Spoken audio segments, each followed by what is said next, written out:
안녕하십니까.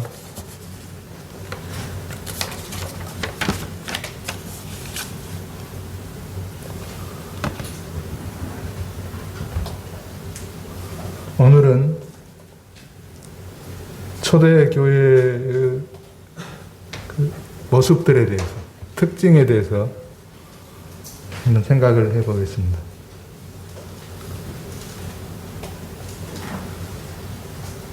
초대교회 성도들은 주님께서 십자가에 달리셔서 죽으신 것을 보았습니다. 그런데 3일이 지난 후에 어떤 사람들이 예수님이 부활하셨다, 이런 얘기를 했습니다. 또 예수님께서 제자들이 모여있는 곳에 찾아오셔서 너희에게 평강이 있을지어다, 이렇게 말씀하기도 하셨습니다. 그래서 혼란이 왔습니다. 어떤 사람들은 부활하신 예수님 봤다.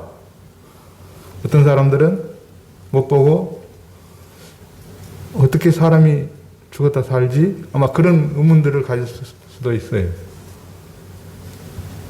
그래서 엠마오로 내려가는 두 제자들이 있었죠. 그들은 서로 얘기했습니다. 예수님이 참 훌륭한 우리의 선지자라고 생각을 했는데 우리 백성들이 그 예수님을 거절하고 버렸다. 그래서 십자가에 못 박고 죽게 했다. 근데 여자들도 그러고 어떤 사람들은 예수님이 부활하셨다고 한다. 이게 도대체 무슨 일이냐 하면서 서로 주고받고 내려가고 있었습니다. 그때 예수님이 내려오시면서 같이 동행을 하게 됐습니다. 같이 길을 가게 됐습니다. 두 사람이 서로 얘기하는 게 뭡니까? 최근에 일어난 일 모르십니까? 우리는 선지자라고 믿었는데 예수라는 훌륭한 분이 우리 백성들이 버려서 십자가에 못 박고 죽게 만들었는데 우리 제자들 중에 몇 사람은 예수님, 부활하신 예수님을 만났다고 하는데 모르십니까? 그렇게 해서 서로 이제 또 얘기를 합니다. 예수님이 성경을 펴서 성경을 인용을 해서 자신의 부활을 말씀하십니다. 내가 백성들의 죄를 대신해서 죽임을 당하고 3일 만에 부활하리라고 성경에 기록되어 있는데 그걸 왜 못 믿느냐 하면서 이렇게 말씀하십니다. 그리고 서로 가다가 집에 도착해서 떡을 떼 먹는데 예수님 손에 자국을 보았어요. 그래서 우리와 말씀하신 분이 예수님이시구나. 근데 그때 예수님은 또 호련히 길을 가시고 그래서 그 두 제자가 다시 예루살렘에 올라가가지고 제자들한테 나타나서 우리도 부활하신 예수님 만났다, 이런 얘기를 하거든요.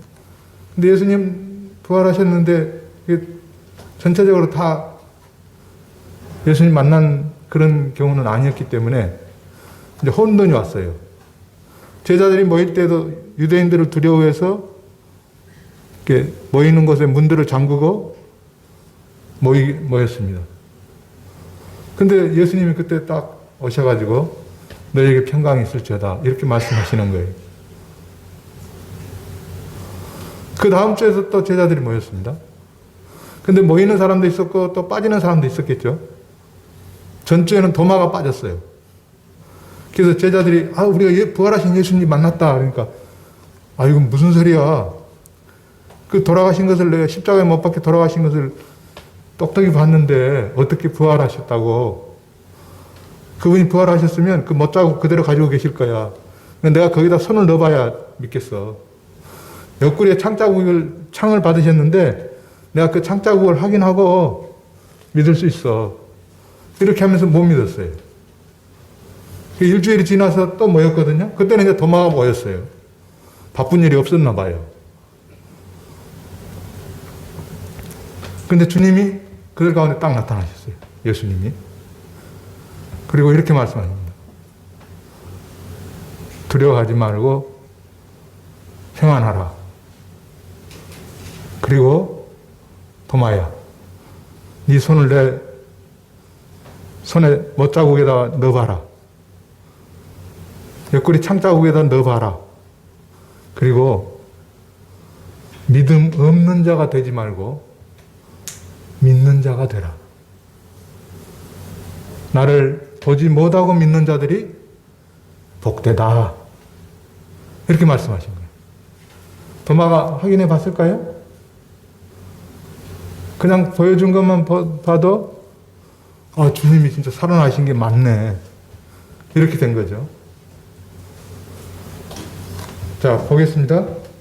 제자들은 예수님이 부활하시기 전에 돌아가신 것을 보고 두려움에 빠졌습니다. 그리고 그들은 그것을 믿지 못하고 의심에 빠졌습니다. 우리하고 똑같죠? 왜 두려워했을까요?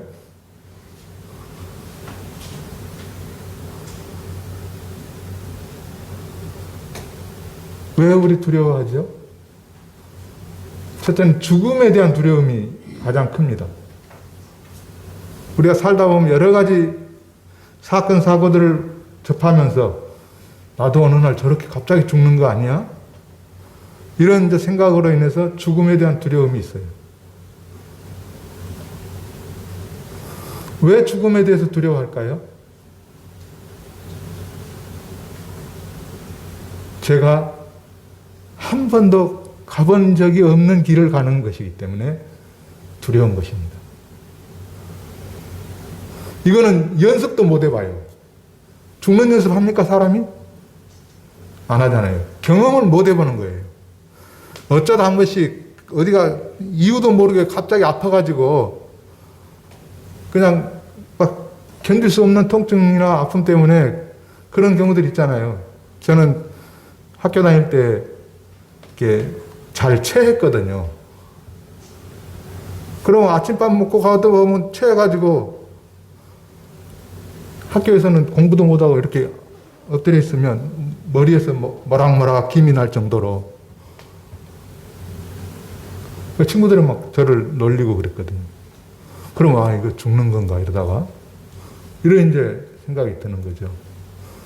근데 그거는 경험해 본 적이 없기 때문에 그 죽음이라는 것을 그게 두려운 거예요. 그리고 왜 두려울까요 또? 사람들이 어떤 일도 두 사람이나 세 사람이나 네 사람이 이렇게 마음 맞아갖고 합치면 무슨 일도 할 것 같죠. 그 두려움이 없어지거든요. 담대해지거든요. 우리 10대 아이들 잘못된 길로 가는 거 보면은 그 한 사람이 안 하잖아요. 꼭 보면 두세 사람 어울려 사거든요.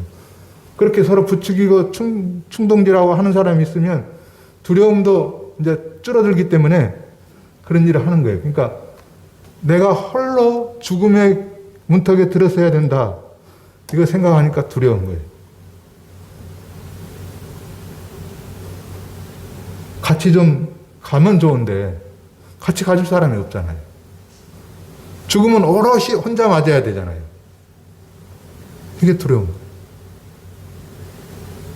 근데 예수님을 따른 제자들도 그런 두려움이 있었어요. 유대인들이 우리를 잡아서 어떻게 할 거다. 우리가 소수고. 근데 예수님이 부활하셨다니까 죽음을 이기고 일어나셨다? 이게 참 믿기 어려운 거예요. 그래서 두려워했어요. 근데 예수님이 부활하시고 오순절날 성령님 임하시고 그 다음에 그들이 어떻게 바뀌었습니까? 의심이 확신으로 바뀌었습니다. 두려움이 기쁨으로 바뀌었습니다. 그들은 두려워하지 아니하고 담대해졌습니다. 왜 담대해졌을까요? 환경이 변했습니까? 정부에서 그들을 우호적인 대상으로 도움을 주고 이렇게 했습니까? 아니요. 더 나쁜 환경으로 들어갔지만 그들은 확신 가운데 거하면서 두려워하지 않고 담대하게 복음을 전하고 그렇게 했습니다. 뭐가 그렇게 바꿨을까요?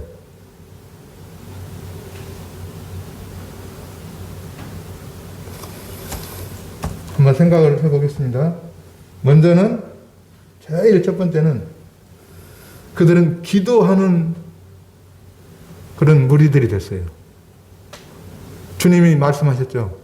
예루살렘을 떠나지 말고 내가 너희에게 분부한 것을 받을 때까지 아버지께서 약속하신 것을 받을 때까지 기도하며 예루살렘에 거해라. 이렇게 말씀하셨잖아요. 그래서 제자들은 그 말씀대로 모였습니다. 그리고 기도했어요. 기도하면서 뭘 상고했을까요? 성경을 상고했습니다.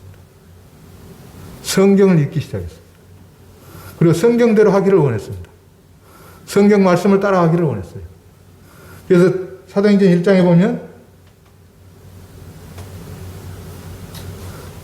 가룟 유다를 대신해서 제비를 뽑을 때 성경 말씀을 읽고 그 말씀대로 그들이 하기를 원했습니다. 그래서 그들은 성경을 연구하고 성경을 읽고 성경을 교제하고 성경을 나누는 그런 무리들이 됩니다. 베드로가 우리 사도들 중에 한 사람이 빠졌으니까 12명 사도를 다시 채워야 되는데 한 명을 추천해달라. 근데 어떻게 뽑을지는 잘 몰라요. 근데 성경에 그렇게 되어 있었어요. 그의 직분을 타인이 취하게 하소서. 시편에 그렇게 기록되어 있기 때문에 그 말씀을 따라서 사도 한 사람을 보충해서 세우기를 원했습니다. 그들은 자기들 생각대로 자기들이 이렇게 우리 그렇게 하면 좋겠어. 그렇게 하기를 원하는 사람 손들어봐. 이렇게 해가지고 숫자가 더 많네? 그럼 민주주의 방식으로 숫자가 많은 쪽을 택해서 해야지. 이렇게 하지 않았습니다. 말씀을 읽고 말씀에 기록된 것을 행했습니다. 오순절날 성령님이 임하셔서 그들이 방언을 하고 사람들이 그 말씀을 듣고 놀라고 이런 일이 일어났죠. 성령이 불같이 그들 머리 위에 임하는 것을 보고 근데 그것을 어떻게 설명을 하죠? 이거는 이제 유대 종교를 갈아치우고 새로운 기독교라는 종교가 탄생하는 그 절대절명의 모습입니다. 뭐 이렇게 얘기합니까? 그러지 않죠. 성경에 기록되어 있는 말씀을 인용을 합니다. 요엘서에 있는 말씀. 젊은이들이 꿈을 꾸고 늙은이들이 환상을 보고 성령이 임해서 성령님께서 역사하시는 것을 말하죠. 그들은 그 모든 것을 성경 안에서 찾았습니다. 하나님께서 말씀하신 것을 따랐습니다. 하나님 말씀은 부족한 것처럼 보일지 모르지만 그들이 순종하고 따르는데 하나님이 원하시는 교회를 이루는데 전혀 부족하지 않았습니다. 말씀을 따라 행한 것을 볼 수 있습니다. 그래서 사도 베드로께서 성령께서 말하게 하심을 따라 말씀을 전할 때에도 사도행전 2장 25절로 36절에 보시면 그리스도의 부활을 전하기 시작을 하는데 시편 16편에 있는 말씀을 가지고 그리스도의 부활하심을 전합니다. 그들은 모일 때 기도하기 위해서 모였습니다. 주님이 명하신 말씀을 따라 그렇게 모였습니다. 그러나 그들은 모일 때 말씀을 상고했습니다. 잘 읽어보시면 알 수 있습니다. 사도행전 3장에도 보면 이제 안진뱅이를 고친 일이 일어나죠. 근데 이스라엘 백성들은 그와 같은 하나님의 기적을 보면서도 예수 그리스도를 거절하고 하나님을 거절합니다. 그것을 하나님께 영광을 돌리는 그 제자들을 막 책망을 하면서 불편하게 합니다. 그때 제자들이 성경에 그렇게 기록되어 있다고 말씀하시죠.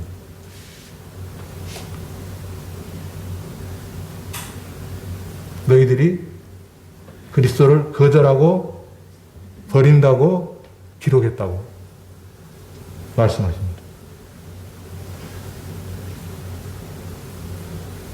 사도행전 4장 23절로 31절 보겠습니다.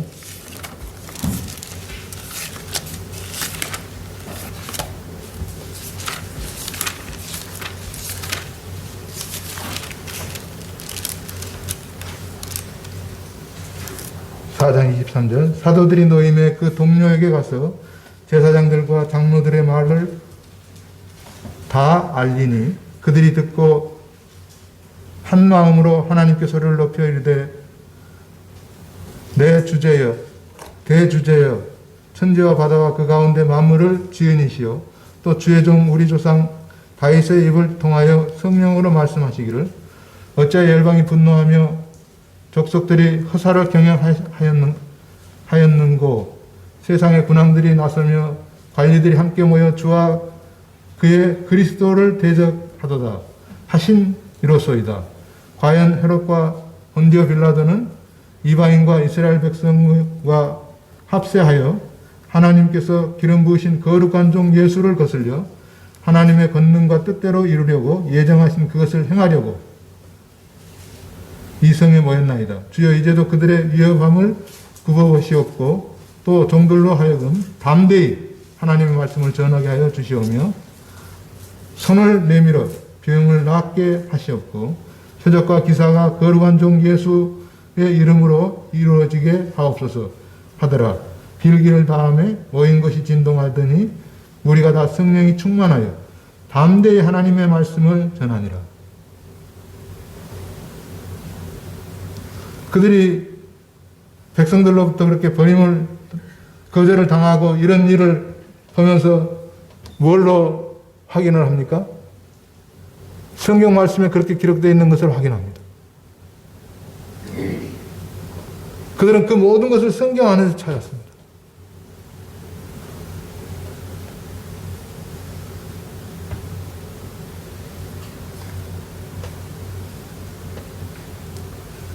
사도행전 10장에 보시면 고넬료가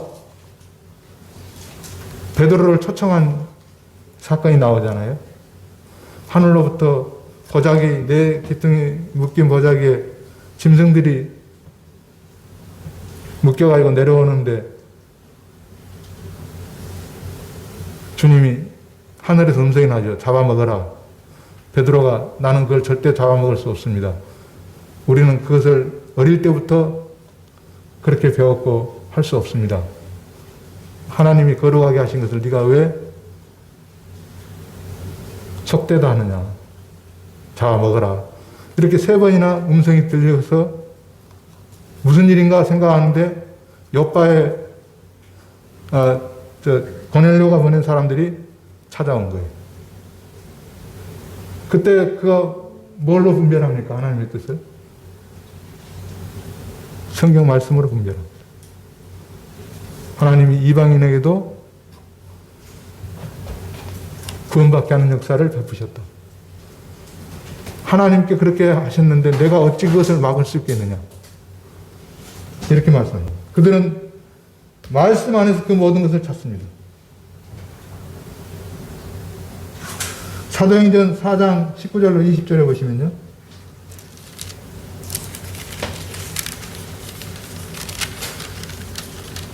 베드로와 요한이 대답하여 이르되 하나님 앞에서 너희의 말을 듣는 것이 하나님의 말씀을 듣는 것보다 옳은가 판단하라. 우리는 보고 들은 것을 말하지 아니할 수 없다. 이렇게 얘기합니다. 그리고 하나님의 말씀을 전합니다.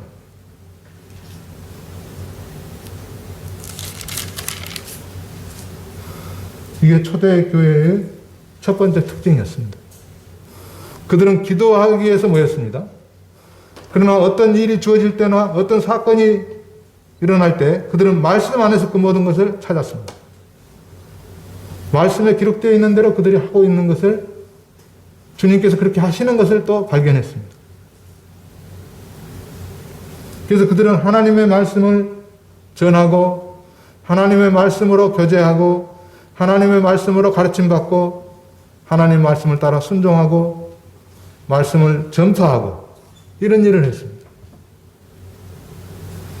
사도행전을 이렇게 차분스럽게 읽어보면요. 그게 계속 그 저변에 깔려 있어요. 밑바탕에. 사건들이 일어나는 사건들 모두 밑바탕에. 그래서 복음은 하나님께서 창세 전부터 약속하신 것이라고 그러고요. 그의 선지자들과 제사장들과 왕들을 세우신 것도 그분의 역사하심을 이루기 위해서 세우신 것이고요. 그것이 구약 성경부터 차근차근 기록되어서 오늘날 우리가 가지고 있는 이 성경이 주어졌는데 그래서 하나님이 하신 말씀이기 때문에 우리는 이 말씀을 살펴보고 순종하고 따라야 되는 것을 알 수 있습니다. 초대교회는 말씀 중심이었습니다. 말씀이 그렇게 하시면 순종했습니다. 두 번째로는요. 성령님의 인도하심에 순종했다. 성령님의 인도하심이라고 하면 성령님의 역사하심을 그들은 따랐다는 거예요.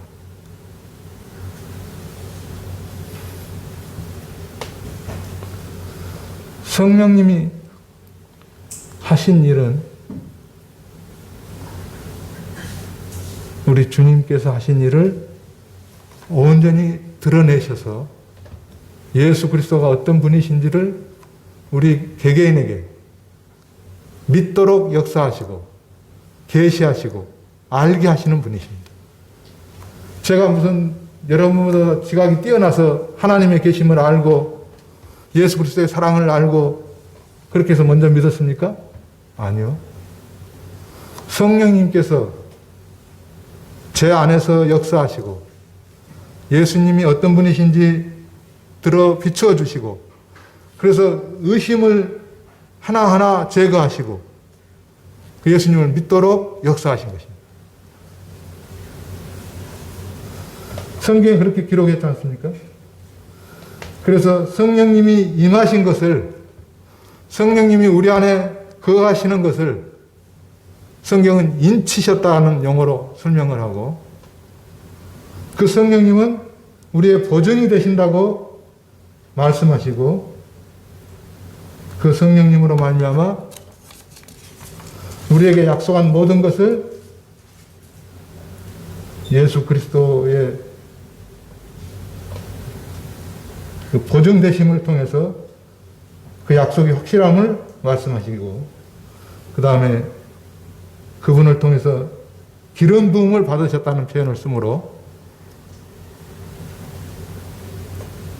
우리가 얼마나 구별되고 성령님을 통해서 모든 것을 알게 되었는지를 설명을 하십니다. 제가 한번 설명을 드리겠습니다. 인치셨다. 여러분 책을 사면은 무엇부터 하죠? 여러분의 소유가 되었으면 거기다 뭐라고 해요? 이건 내 거.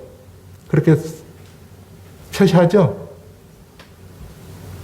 어디에서 박정희가 샀음. 그건 뭐예요? 내 것이라는 거예요. 인을 쳤다는 거는 그런 거죠. 도장이 있는 사람은 책에다가 도장을 딱 박아놔요. 이건 내 거야. 그 어떤 형제님이 저한테 선물을 하나 하셨는데요. 책을 선물해 주셨는데 도장이 딱 박혀 있더라고요. 그거는 저를 주기 위해서 사신 것일 수도 있고요. 아니면 본인이 필요해서 사셨는데 너무 좋아가지고 이건 내가 누구한테 선물해야 되겠어. 이렇게 해가지고 주신 것도 있어요. 그때 받았는데 제가 그 읽어보니까 감동이 되더라고요, 책이. 도장은 그런 것입니다. 인은 그런 것입니다. 인쳤다. 그분의 것이라는 거예요. 그래서 초대교회 성도들은 그들의 주인이 바뀐 것을 알 수가 있습니다. 성령님께서 그들의 주인이셨습니다. 성령님이 그들을 인도하시는 대로 그들은 순종하고 따랐습니다. 성령님께서 말씀하시게 하시면 말씀하셨습니다. 성령님께서 어디로 가라고 지시하니까 빌립이라는 제자는 사마리아 성에서 복음을 전하다가 자기 가사라는 그 사막까지 내려가잖아요. 가니까는 어떤 사람이 마차를 타고 가는데 이사야서를 읽고 있었거든요. 그러니까 성령님께서 가까이 가라. 가까이 갔어요. 이사야를 읽고 있어서 읽는 것을 깨달을 수 있습니까? 그러니까 아이고 가르쳐주는 사람도 없는데 제가 어떻게 깨닫겠습니까? 그래가지고 빌립을 태워가지고 여행하면서 이제 복음을 듣죠. 예수님 믿었어요. 성령님께서 역사하셔서 예수님 믿게 된 거예요. 그가 지각이 뛰어나가지고 다른 사람보다 이해력이 뛰어나가지고 믿은 게 아니에요. 우리도 마찬가지잖아요. 성령님께서 역사하셔서 우리가 믿게 되잖아요. 이처럼 성령님으로 말미암아 역사하시고 그분의 것이라는 도장을 확실히 찍는 거죠. 사도행전 20장 28절에 보시면 교회를 그분이 피값 주고 사셨다 이런 표현을 또 쓰셨어요. 교회를 피값 주고 사셨다? 이 교회를 세우시기 위해서 그리스도께서 피를 흘리셨다는 거예요. 근데 사실 하나님이 자기 피로 교회를 사셨다는 표현을 쓰셨을 때 그 예수 그리스도가 하나님이심을 말씀하신 거잖아요. 하나님께서 우리를 사시는데 누구의 피값으로 사셨어요?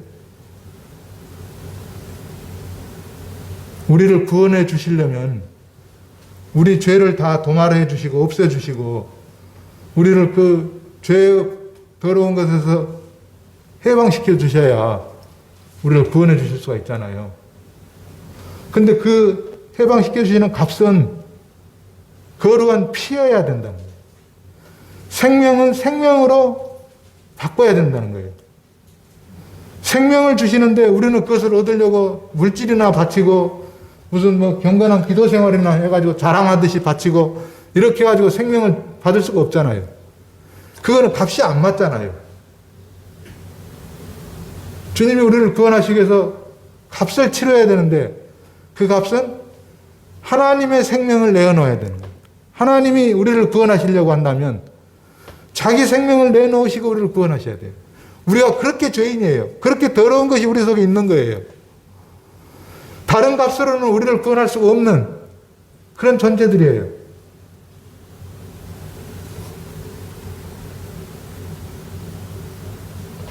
그래서 하나님이 그 아들을 내어주셔서 우리를 사셨어요. 어떤 성경에 보면 이런 말씀 있죠. 보화가 감추인 밭이 있다는 거예요. 근데 이거는 보화를 아는 사람만 아는 거지. 그래서 그 사람이 집에 와가지고 자기 소유를 다 팔아가지고 가서 그 밭을 덜렁 샀어요. 근데 그 값을 아는 사람은 살 수 있지만 모르는 우리는 살 수 있어요, 없어요? 누가 저런 일을 하지? 저건 바보 같은 행동인데? 저건 계산을 해봐야지. 아니, 그 밭을 자기 전 재산을 주고 다 팔아가지고 살 수 있어? 그 밭이 무슨 밭이라고? 우리 집, 내 옆에 있는 밭보다도 못한데? 이렇게 말할 수 있잖아요. 가치를 알아야 되는 거예요. 하나님께서는 우리를 구원하시기 위해서 하나님 자신의 생명을 내어주시고 자신의 피를 흘리셔서 우리를 구원하기를 원하시는 거죠. 그렇게 우리를 존귀한 가치로 보시는 거죠. 근데 우리는 그것을 돈 몇 푼 계산해가지고 내가 헌금을 하면 하나님이 나를 구원해 주실 거다.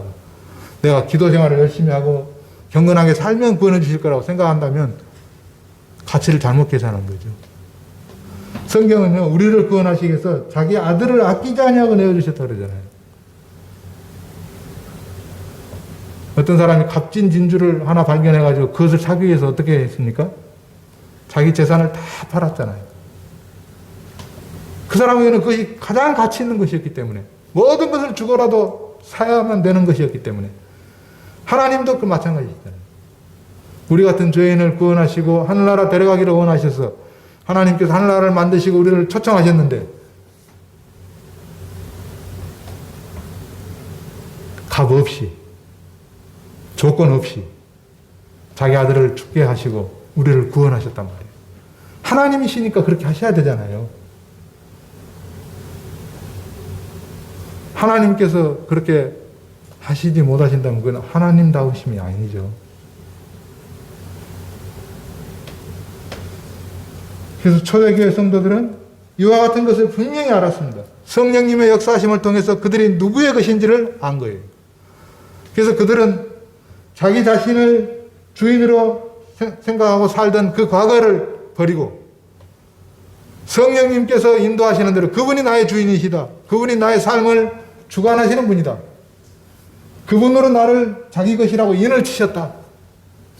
그래서 나는 그분의 것이다. 이렇게 생활하기 시작한 거예요.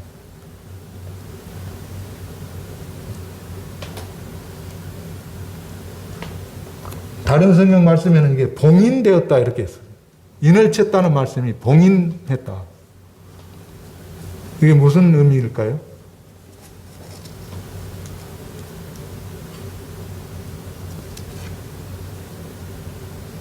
누구도 손대면 안 된다 이런 얘기죠.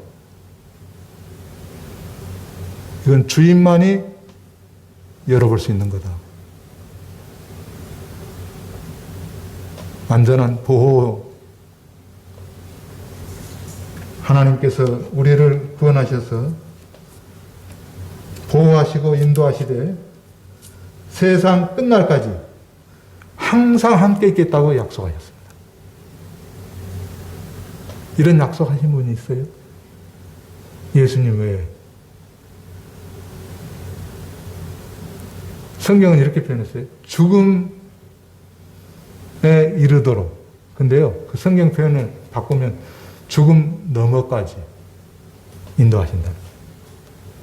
사망의 음침한 골짜기로 다닐지라도 내가 해를 두려워하지 않을 것은 이것은 주님이 이 땅에 살아가는 동안 사망의 음침한 골짜기를 지나가는데도 주님이 곁에서 우리와 함께 하신다는 얘기죠. 근데 시편의 말씀은 죽음 너머까지 그렇게 하실 수 있는 분이에요, 그분이. 그분은 우리보다 먼저 죽음을 맛보신 분이거든요. 그리고 죽은 자 가운데서 부활하신 분이거든요. 우리의 두려움은 홀로 죽기 때문에 두렵고, 한 번도 못 가본 것을 나 혼자 가야 되기 때문에 두렵고, 그 다음에 무슨 일이 벌어질지는 모르기 때문에 두려운 것인데, 그래서 죽음을 무서움의 왕이다 이렇게 표현하고 있거든요. 두려운 것이에요. 그런데도 불구하고 예수님이 먼저 경험하셨고 그분이 죽은 자 가운데서 부활하셨고 그분이 나와 함께 하시고 그분이 나를 인도하신다면 얼마나 안전한 것입니까? 얼마나 확실한 것입니까? 이것에 대한 보증으로 누구를 주셨다고요? 성령님이 우리 가운데 임하게 하셨다는 거예요. 우리 안에 성령님이 계십니다. 이것에 대한 보증으로 생각을 해보겠습니다. 의심은 무엇을 말합니까? 의심은 왜 의심하죠?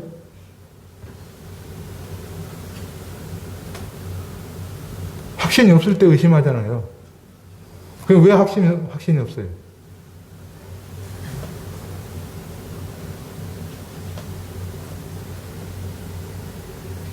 그것은 믿지 못하기 때문이에요. 믿지 못하는데요. 왜 믿지 못할까요? 몇 가지 이유가 있어요. 내가 잘 모르거나, 내가 오해하거나, 그럴 때 믿지 못하는 거예요. 잘 모르면 믿을 수가 없잖아요. 근데 잘 알아도 믿을 만한 사람이 못 되면, 내가 믿는 대상이 믿을 만한 사람이 못 되면 의심하는 거예요. 그러면 초대교회 성도들은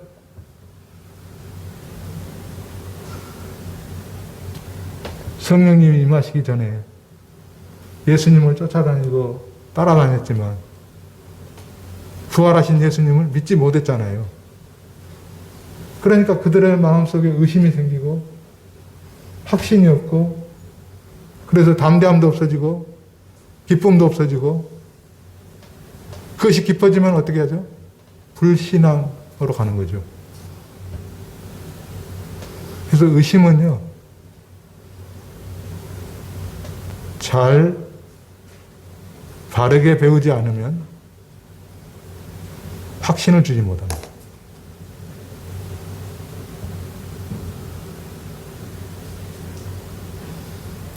근데 어떤 사람은 또 이런 사람들이 있어요. 내가 확실히 믿기 때문에 나는 확신합니다. 나는 정말 이렇게 한 번 믿으면 끝까지 믿는 사람이니까 확신합니다. 그런 얘기를 하시는 분들 계시고, 자기 확신을 자기에게서 찾든지 다른 데서 찾든지 이런 사람들이 있거든요. 그거 맞을까요? 내가 아무리 믿음이 좋아도 잘못된 것을 믿으면 그 확신은 자기를 멸망으로 끌고 가는 거예요. 내가 믿는 대상이 믿을 만하냐, 믿던 분이냐, 확실하냐, 이게 중요한 거죠. 내가 그분을 크게 믿어, 이게 아니고 내가 믿는 그분이 이런 분이셔, 이게 중요하다는 거예요.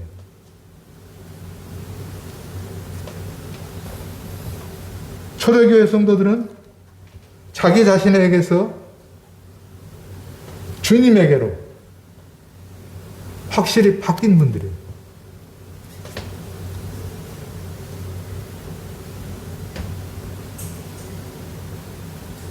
처음에는 그들은 서로 길 가면서 누가 크냐 다투고요. 여러 가지 내용들이 나오죠. 그런데 초대교회 사도행전을 읽어보면 그런 얘기가 없어요. 그들은 완전히 자기 중심에서 성령님의 인도하심을 따르는 중심으로 바뀐 것입니다. 그렇기 때문에 그들 가운데는 확신이 있었고, 그 확신은 그들을 담대하게 만들었고, 그 담대함은 그들을 기쁨으로 그 길을 가도록 인도했습니다. 여러분, 우리는 확신 가운데 있습니까? 내가 가는 이 길이 주님께서 가신 길이고, 주님이 먼저 맛보셨고, 주님이 먼저 경험하셨고, 나는 그 주님을 따르는 자고, 그 주님이 죽은 자를 죽음을 정복하시고 부활하셨기 때문에 나도 그렇게 되는 이런 기쁨을, 확신을 가지고 계십니까?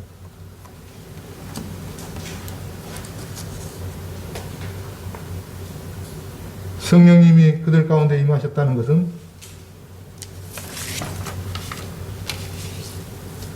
이와 같은 놀라운 복음이 어떻게 우리 가운데서 역사하셨는지를 보게 합니다. 기름을 부으신 것을 또 말씀하셨는데요. 고린도후서 1장 21절이나 요한 1서 2장 27절에 보시면 기름 부음이 너희 안에 계시고 모든 것을 너희에게 가르치고 알게 하신다고 말씀하시고 이와 같이 우리를 기름 부으신 분이 하나님이시다는 것을 말씀하십니다. 왜 성령님께서 임하신 것을 기름 부음이라고 했을까? 구약은 이것을 구별되어진 존재들로 말씀하시죠. 특별히 세움을 받은 존재들로 말씀하시죠. 그들을 통해서 하나님의 계시가 주어지는 존재들로 말씀하시죠. 성령님께서 우리 가운데 거하심으로 우리는 하나님의 것으로 구별되었을 뿐만 아니라 그렇게 기름 부으신 분이 하나님이시라는 것을 말씀하시므로 우리의 확신이 하나님의 하신 일에 의해서 주어진 것이라는 것을 말씀하십니다. 그럴 뿐만 아니라 그 기름 부음은 모든 것을 가르치고 알게 하신다고 그랬습니다. 고린도전서 2장에 보시면 하나님의 영은 하나님의 것을 알게 하신다고 그러죠. 사람의 영은 사람 속에 있는 것을 알게 하실 뿐만 아니라 하나님의 영은 하나님의 깊은 것을 알게 하시는 분이라고 그랬어요. 그래서 우리가 하나님의 것을 깨닫는다면 하나님에 관한 것을 알게 된다는 것은 성령님의 깨닫게 하심을 말씀하시는 것입니다. 성령님의 깨닫게 하심은 세상 지혜나 공부를 통해서나 물론 공부를 통해서 배울 수 있습니다만은 그렇게 해서 아는 것이 아니라 성령님의 역사하심에 의해서 하나님의 깊은 것들을 알게 하신다는 것입니다. 그래서 정말 엎드리고 기도하고 주님 이게 무슨 뜻입니까? 하고 여쭤보면 그분이 가르쳐 주시고 깨닫게 하시고 인도하시는 것을 볼 수 있습니다. 지혜가 부족하거든 구하라 그랬습니다. 주신다고 말씀하셨습니다. 이렇게 해서 우리가 하나님의 깊은 것들을 알게 됩니다. 그런데 그 하나님의 깊은 것들은 성경이 뭐라고 말씀하십니까? 저희에게 가르치시고 알게 하시되 그들이 전혀 이해하지 못하는 그런 놀라운 일이기 때문에 오히려 믿지 못하게 되는 일이라고 말씀하십니다. 정말 그렇게 말씀하셨습니까? 사도행전 13장에 그렇게 말씀하셨습니다.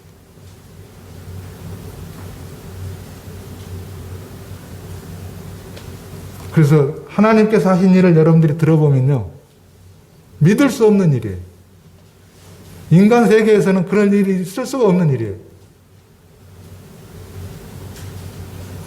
어떻게 하나님이 인간을 구원하시기 위해서 자기 아들을 내어주셨지? 그분은 하나님이신데 어떻게 사람 몸을 입고 오셔서 자기를 희생하시고 우리를 구원하셨지? 우리같이 이렇게 더러운 존재들이 구원받았다고? 말도 안 돼. 의로워졌다고? 말도 안 돼. 그걸 어떻게 믿어? 그러죠? 근데 하나님이 하신 일. 하나님이시니까 그렇게 하실 수 있는 거예요. 그것을 믿게 하시는 분이 누구예요? 성령님이십니다. 그래서 성경이 이렇게 말합니다. 죄에 대하여라 하면 자기가 나를 믿지 아니하며. 근데 그것을 누가 책망하신다고요? 성령님께서 하신다는 거예요. 그래서 우리가 예수님을 믿는 것은 우리의 지혜로 믿는 것이 아닙니다. 예수님을 깨닫고 사는 것은 물론 우리의 지혜가 뛰어나면 더 좋겠죠. 근데 그것 때문에 우리가 그 깊은 것을 깨닫고 아는 게 아니에요. 그분께서 하실 때에 되는 거예요. 고린도전서 2장에 보시면 우리가 생각지도 못했던 것, 귀로 듣지도 못했던 것, 마음으로 깨닫지도 못했던 것을 하나님께서 하셨다는 거예요. 그래서 사도 바울은 이와 같은 복음을 말하면서 하나님은 지혜와 지식에 부여하며 이렇게 얘기합니다.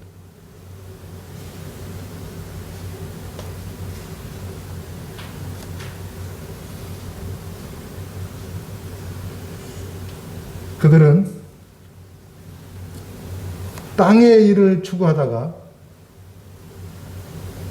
그들의 바라보는 것이 하늘이라는 것을 발견하고 바뀌었습니다. 초대교회 성도들은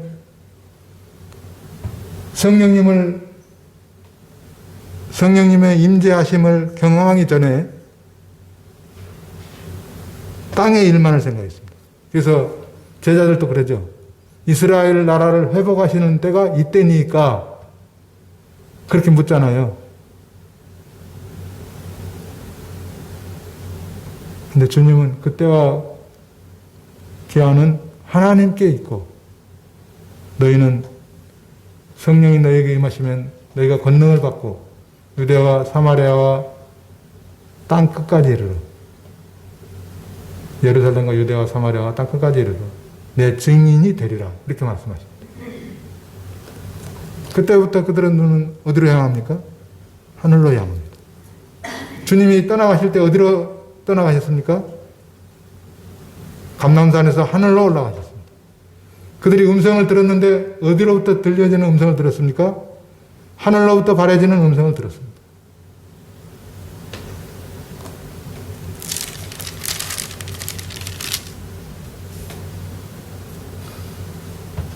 급기야는 스데반이 이제 결정적인 증거를 하죠. 돌에 맞아 죽어갈 때 이스라엘 백성들의 상태를 구약 성경에서 자세하게 설명하면서 드러내지 않아요. 너희를 구원하리라고 보내신 하나님이 보내신 자 모세를 너희들이 거절했지 않느냐. 누가 당신을 우리 재판관이나 법관으로 삼았느냐. 그러고 막 거절했잖아요. 모세는 백성들이 나를 아마 이해하게 될 거야. 하나님께서 나를 보내신 것으로 자기들을 구원하기 위해서 나를 보내신 것으로 알게 될 거야. 이렇게 생각하고 했는데 그 백성들은 거절했거든요. 그러니까 40년이라는 긴 시간 동안 다시 또 이스라엘 백성들이 종살이를 했어야 돼요. 그런데 예수님이 오셨는데 받아들였습니까? 자기 땅에 자기 백성이 영접지 아니하다. 아니었다. 이방인들은 원했습니까? 아니요. 군왕들이 서로 모여가지고 합의해가지고 헤롯과 빌라도가 이방인이잖아요. 예수님을 거절했다. 그래서 우리 백성들은 끊임없이 하나님을 거절하고 예수님을 거절하는 백성들이다. 이렇게 얘기하니까 돌을 들어서 치려고 했잖아요. 근데 주님은, 스데반은 주님처럼 십자가에 돌에 맞아 죽습니다. 아버지여 저들을 용서해 주옵소서. 자기 하는 것을 알지 못합니다. 기도하면서 돌에 맞아 죽어요. 근데 그 어디를 바라봐요? 주님이 하셨던 대로 하늘을 보는 거예요. 하늘을 볼 때 하나님 보좌, 하나님의 영광의 보좌가 보이고 그 보좌 우편에 예수 그리스도께서 서신 것을 보고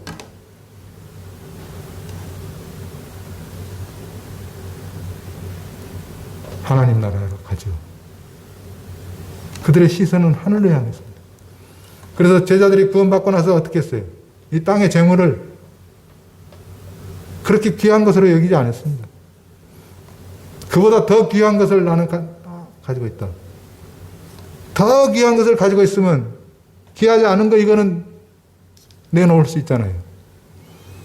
우리가 두 주먹 움켜쥐고 아무리 흔들어도 없어요. 그러나 우리는 진짜 귀한 것을 가지고 있다고요. 예수 그리스도의 생명을 가지고 있잖아요. 영원한 생명을 가지고 있잖아요. 그래서 그들은 영원하지 않은 것, 그것보다 더 못한 것들을 기꺼이 내놓을 수 있었죠. 그들의 시선이 하늘에 향했기 때문에. 근데 우리는 이거 양쪽으로 움켜쥐고도 못해서 그냥 움켜쥐고 아까워하고, 사랑이라고 표현할 때는 뭐라 그래요? 이거 사랑도 아니라는 거죠. 그래서 우리가 십자가를 바라볼 때 아들을 아끼지 아니하고 내어주신 그것을 하나님의 참 사랑이라고 그러잖아요. 그것을 우리가 바라보고 사랑이 뭔 줄을 이제서 알았다. 그래서 성도들은 형제가 아니기 때문에 사랑하는 거예요. 그리스도의 피 아래서 형제 자매가 됐기 때문에 사랑하는 거예요. 그것이 아니면 뭐라 그래요?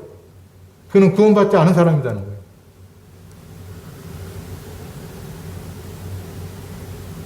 우리는 형제 자매들을 왜 사랑합니까? 서로 성격이 비슷하니까요. 그놈의 성격 때문에 망하는데.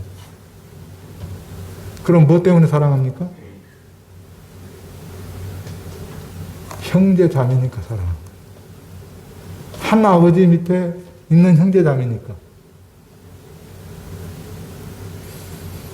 그래서 성도는 구원받으면 믿음, 소망, 사랑이 생겨요. 믿음은 예수 그리스도에 대한 믿음이고, 사랑은 성도에 대한 사랑이고, 소망은 그분의 오심을 기다리는 우리 대가족이 다 함께 모이는 그날을 사모하는 거예요. 추석 명절에 고향 가는 거 그거 좋은 일이잖아요. 설레잖아요. 근데 우리가 만날 그날, 그건 설레입니까?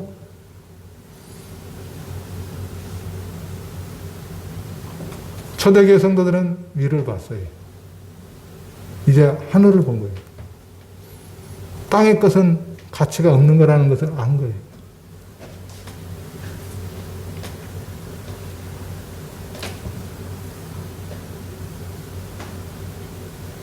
그들의 시선은 사람에게서 주님께로 바뀌었고요.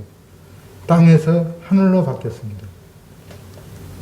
마지막으로 그들은 함께 모였는데 그러나 또 따로 모였어요. 이게 귀한 진리죠. 구원받은 성도들은 함께 모입니다. 불신자들도 거기에는 함께 모이고, 그래서 믿는 사람이 다 함께 있어 이렇게 말씀하십니다. 날마다 마음을 같이하여, 믿는 사람이 다 마음을 같이하여 모이고 그 나머지는 그들과 상종하는 사람이 없으니. 믿는 사람들은 함께 모였어요. 거기에는 차별이 없었어요. 야고보서가 그랬잖아요. 너희 가운데 옷을 근사하게 입고 오는 사람이 있으면 아이고 여기 앉으십시오 하지 말고 가난하다고 멸시하지 마라. 우리는 차별이 없이 모입니다. 그러나 구별되었어요. 그들과 함께하지 못하는 무리들이 있었어요. 그것은 구원받지 못한 사람들이었죠. 그리스도를 반대하는 사람들이었죠.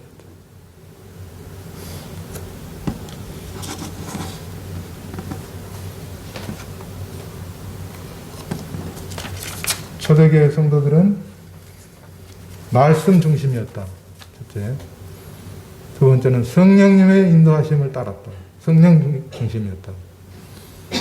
세 번째, 그들은 의심을 뛰어넘어서 확신했다.